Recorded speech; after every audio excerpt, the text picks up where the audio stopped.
It's still just replicating food. So, speaking of that, you'll have to show it off. Hold on. No. Boston, Logan. Oh God, what is it? White Castle. So, yeah. Okay, so I just have to show this real quick. You were just talking about 3D food printers. Yeah. So I'm very conflicted of this. Oh, Logan Airport, the international airport in Boston, now has a White Castle. You can get White Castle, and I'm like, that's fantastic. You read further. It's an automated kiosk with no employees. Oh, God. It's literally a burger box. Listen, human beings for a long time now have put many things that you might not normally believe in kiosks. Like, literally down in, what was it, like Boynton Beach, Florida at one point, it's like, you can buy gold. You just got to insert your credit card and however many hundreds of thousands of dollars, and we'll give you a piece of gold. In airports and stuff, I've literally seen, it's, I don't know, like, multi-$100 headphones and other expensive things in kiosks, and it's like, well, why would they do that? It's like, well, they got a box, they got insurance, and it's like, it probably is cheaper than employing humans for. Oh yeah, having one of these is definitely more cost efficient than having an actual restaurant.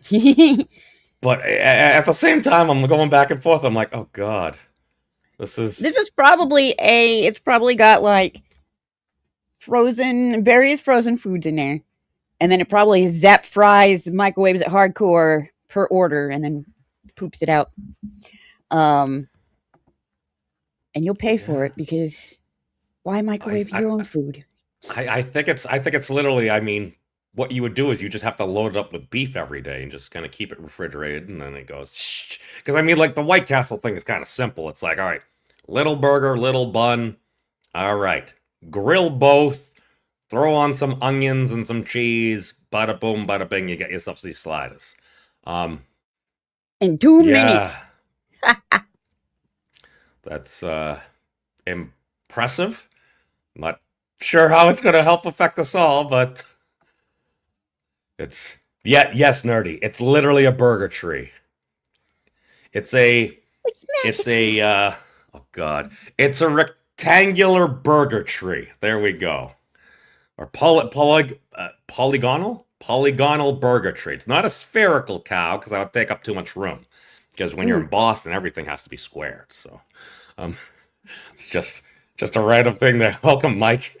You're just talking about the future of stuff and things, and so obviously I'm wondering what's going to happen to you humans when all the jobs, all of them, are done by machine, because they can pretty much do that already.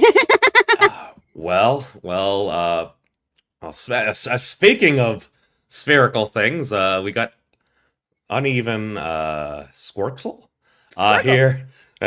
Squirtle. You said it right. Squircle, yeah. Squircle, yes. Uneven Squircle. When they let loose power and AI into Boston Dynamics robots. Yeah. I don't live that far from Boston Dynamics, so hey man, it's been nice. Oh my goodness. Why do you think I speak so nicely? It's like, I'm sure he'll scan me. It's like, he said some nice things. And then Bender comes they're along. over there making the scary robots. Like, the robots whose only purpose is to be terrifying and or violent. Like, no, they dance. They do cool things that make you feel like, wow, that's cool. I don't want to make it angry.